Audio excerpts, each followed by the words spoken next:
अभी हम लोग भाजपा के दफ्तर के सामने खड़े हैं और हमारे साथ हैं गुरविंदर सिंह सेठी जो कि वाइस चेयरमैन है और सर आपसे ये जानना है कि ये जो लोकसभा 2024 का जो परिणाम घोषित हुआ है सर इसके बारे में आपकी क्या राय है।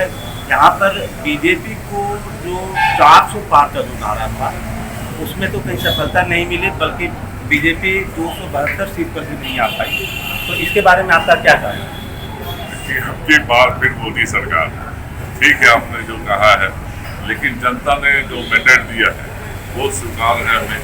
और मोदी जी पुनः देश के प्रधानमंत्री, ये इतिहास में पहली बार हुआ पंडित नेहरू के बाद में प्रधानमंत्री मोदी जी पुनः इस देश की कमान पर संभाल के और इस देश को विकसित भारत बनाएंगे, ये बात को आगे ले जाएंगे। और हमारे एनडीए का पार्टनर आपने जो कहा है, लेकिन हमारे जो विरोधी दल है उन सबके भी सीट मिलाकर भाजपा को 244 के आसपास है, हमारी सीटों को बराबर नहीं है। तो एनडीए गठबंधन मजबूती के साथ और पिछले 10 सालों में एनडीए ने जो विकास किया है भारत में, इस आने वाले 24 में भी मोदी जी के नेतृत्व में एनडीए की गठबंधन पूरा विकास करेगा और कहीं हमारा गठबंधन पूरी मजबूती के साथ देश की जनता की सेवा करेगा। और देश की जनता के जो मैंडेट हमें दिया है हम स्वीकार करते हैं और हम हर राज्य के मंत्रियों के साथ, जैसे प्रधानमंत्री मोदी जी ने अपने भाषण में भी कहा, प्रधानमंत्री हर राज्य के लिए हम विकास करें, चाहे किसी भी दल की सरकार हो, हमारा किसी से मतभेद नहीं है। मोदी जी पहले भी कहते थे कि हम जनता की सेवा के लिए आए, 140 करोड़ जनता मेरे परिवार है।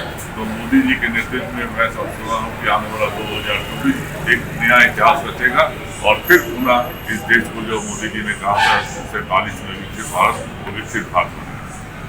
सर उत्तर प्रदेश के जो परिणाम आए हैं जो कि राजनीति में एक बहुत बड़ा उलटफेर माना जा रहा है, सर इसके क्या कारण हो सकते हैं कि वहाँ पर उत्तर प्रदेश में सपा को बहुत अच्छी सीटें मिली और बीजेपी इस बार पूरी तरह ढह गई, तो इसके बारे में आपका क्या राय है। देखिए क्या है कि योगी जी ने उत्तर प्रदेश में पिछले समय से बहुत अच्छा कार्य किया है, लेकिन जब आपने कहा है कि ठीक है हमें कुछ सीटों की कमी हुई है, हमें सफलता नहीं मिली है, तो ये संगठन का ये विचार है और संगठन इसमें अपना निरीक्षण करेगा, बैठ के समीक्षा बैठक करेंगे कि हाँ अब चूक हुई है, लेकिन फिर भी उत्तर प्रदेश की जनता ने जो हमें मैंडेट दिया है हम उसको नमन करते हैं, स्वीकार करते हैं।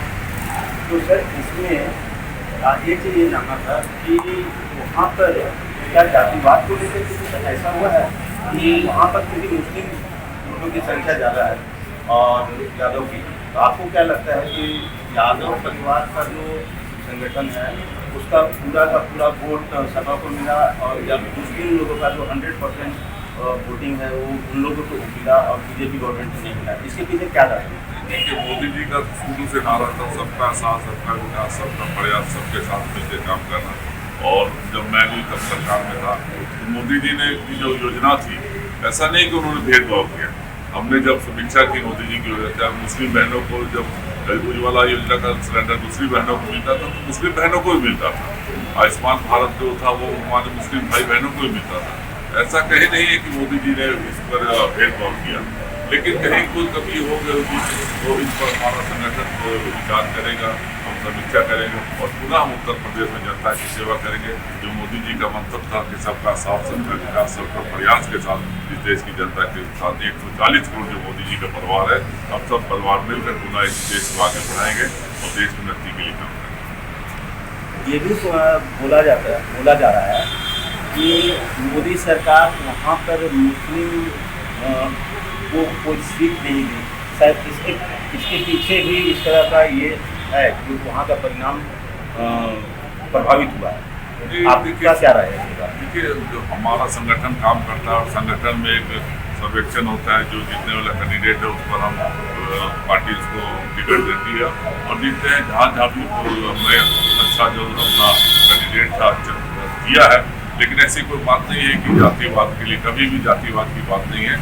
और सबका साथ विकास में सब अपने, मैंने बताया कि जो भी योजना है, चाहे आवास की योजना हो, चाहे और कल्याण की योजना हो, सभी जातियों के लिए बनी है, तो इस पर फिर भी हमारा मंथन जारी है। लेकिन उन्हें तो कहीं भी बीजेपी गवर्नमेंट उनको तो कहीं भी प्रत्याशी नहीं बनाई। तो ये तो संगठन का निर्णय है कि जो हम अच्छे व्यक्ति को जो चुनाव जीतने की स्थिति में रहता है उस पर हम लोग विचार करते हैं, उन्हें उम्मीदवार बनाते हैं। तो ऐसा नहीं है, संगठन जहाँ जहाँ सब कुछ जिम्मेवारी देता है वो जिम्मेवारी हम कार्यकर्ता है और हम जिम्मेवारी निभाते हैं, चाहे उसमें कोई भी जाति सब मिलकर हम लोग कार्यकर्ता। हमारे अल्पसंख्यक मोर्चे के लोगों ने भी काफ़ी मेहनत की है झारखंड में, हमारे अनवर हयात जी है, तो हम सब कार्यकर्ता मिलकर ऐसे बात कही नहीं है। जो पार्टी ने जो हमें निर्देश दिया उसको हम सब मानते हैं, मोदी जी के निर्देश पर चलेंगे और मोदी जी ने जैसा कहा है इस देश को विकसित भारत बनाना है उस पर हम मिलजुल कर काम करेंगे। इंदौर का जो रिजल्ट आया है इसमें सेकेंड सबसे बड़ी जो पार्टी उभर करके आई है वो NOTA, none of the above. क्या कारण रहा कि वहाँ के लगभग 2 लाख जनता ने नोटा को वोट किया और वो किसी भी पार्टी का सिलेक्शन नहीं किया, जबकि बीजेपी गवर्नमेंट एक अच्छी वहाँ 10 लाख से ज़्यादा मतदान मिली। ये सब तो विषय अभी रिजल्ट आया, ये तो समीक्षा का विषय है और समीक्षा आपको नहीं लगता है कि बहुत बड़ा मुद्दा है? नहीं, ऐसा कोई बात नहीं है, जनता का जो निर्णय हम उसको मानते हैं, लेकिन सब चीज को संगठन समीक्षा करेगा और हम उसको फिर मिलकर उसका भी पूरी करके आगे बढ़ेंगे देश के विकास के।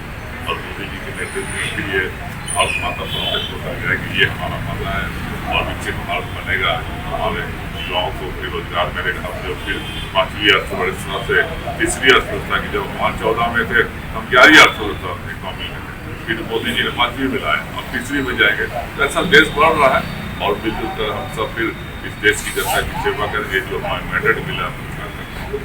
पिछले 10 साल मोदी जी का गवर्नमेंट रहा और मोदी जी जैसा कि यहाँ पर जो पब्लिक व्यू आया है उसमें ये पता चलता है कि मोदी जी के गवर्नमेंट में रोजगार में कमी आई है, रोजगार लोगों को नहीं मिल पा रहा है, महंगाई दिनों दिन बढ़ते जा रही है।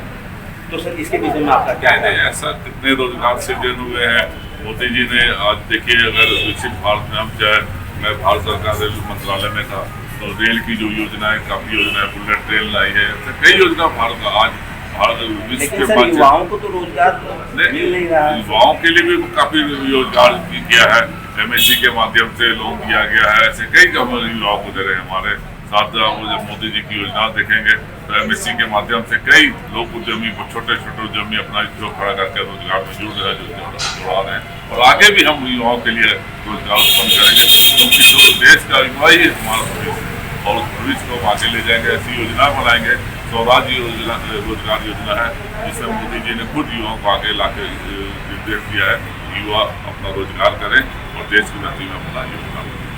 अन्य घटक दल का कहना है कि मोदी सरकार केवल धर्म की राजनीति करती है और इसके अलावा वो कुछ नहीं करती है। इसके बारे में आपका क्या राय है? नहीं, हम धर्म के साथ साथ विकास की बात करते हैं, विकास की राजनीति करते हैं और हमारे लिए सभी धर्म के लोग ऐसा मामला एक ही है।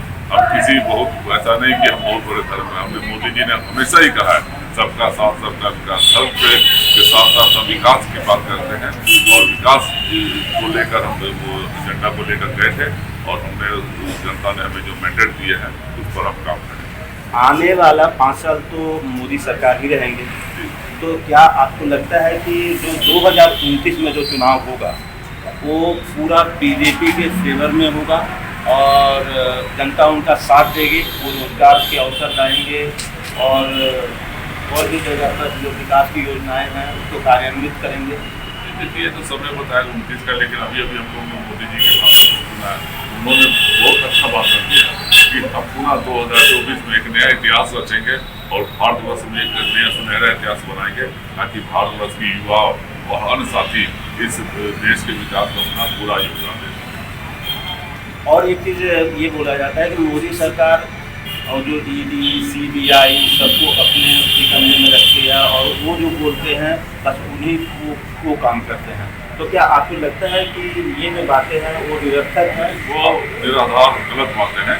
ED, CD वो तो अपना काम, स्वतंत्र एजेंसी है ना, वो अपना काम कर रही है। जो मोदी जी चाहे देश की जनता को ये मालूम है कि भ्रष्टाचारी, ये तो देश का पैसा है ना, भ्रष्टाचारी या नोटों का पहाड़ मिल रहा है तो देश की जनता का पैसा है। और ED, इनकम टैक्स जो भी है वो स्वतंत्र, उनके पास जो जैसी रिपोर्ट आती है वो काम कर रहे हैं और अभी उन्होंने जितना पैसा लौटाया ये देश की जनता का पैसा है। मोदी जी ने कहा उस पैसे को जनता को लौटाएंगे, उसका विकास करेंगे।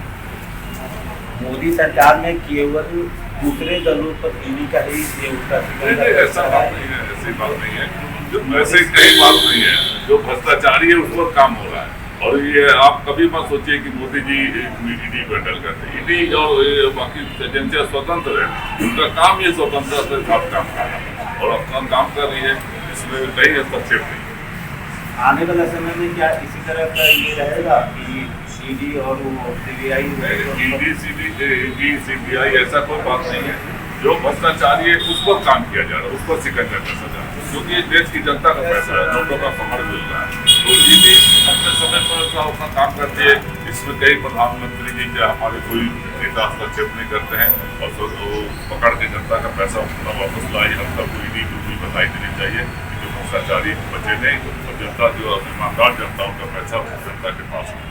तो सर निष्कर्ष के रूप में आप क्या कहना चाहेंगे इस जो लोकसभा चुनाव में जो एनडीए बीजेपी गठबंधन को जो पूर्ण बहुमत मिली है, तो उसके बारे में आप विशेष रूप से आप क्या कहना चाहेंगे? देखिए, आज तो बहुमत मिला, कल बैठक होगी और आने वाला जो 5 साल उसकी एक रणनीति पहले से मोदी जी ने तैयार की थी और सभी दलों के साथ मिलकर तैयार करके पुनः इस देश में और विकास किया जाए।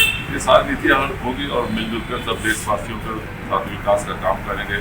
गरीब के लिए जो योजना उसको लागू की जाएगी। ऐसी अनेक योजना मोदी जी ने की है। पिछले 10 वर्षों में जितना मोदी जी ने गरीब कल्याण के लिए काम किया, शायद किसी सरकार ने काम किया। तो हमें पूरा विश्वास है मोदी जी देश का भविष्य है और आने वाले समय मोदी जी देश के विकास में अपना पूरा योगदान देंगे। हम मोदी जी के नेतृत्व में पूरा विश्वास करते हुए आने वाले 5 साल में पुनः इस देश को विकसित बनाएंगे। धन्यवाद सर। अभी आप सुन रहे थे सिंधु जी को, जो कि चीफ मिनिस्टर जा चुके हैं, और जो इनका कहना है कि मोदी सरकार सबका विकास, सबका साथ, सबका विकास के लिए कार्य करती है। और ये जो भी भारत की जनता ने ये दिया है, वोटिंग की है, वो उनके अनुरूप तो पूर्ण रूप से नहीं है। इसकी समीक्षा भविष्य में की जाएगी और आने वाला समय में कुछ अच्छा ही होगा। इस कैमरामैन रितेश कुमार के साथ मैं रिपोर्टर संतोष कुमार गुप्ता, केवल सच के। धन्यवाद।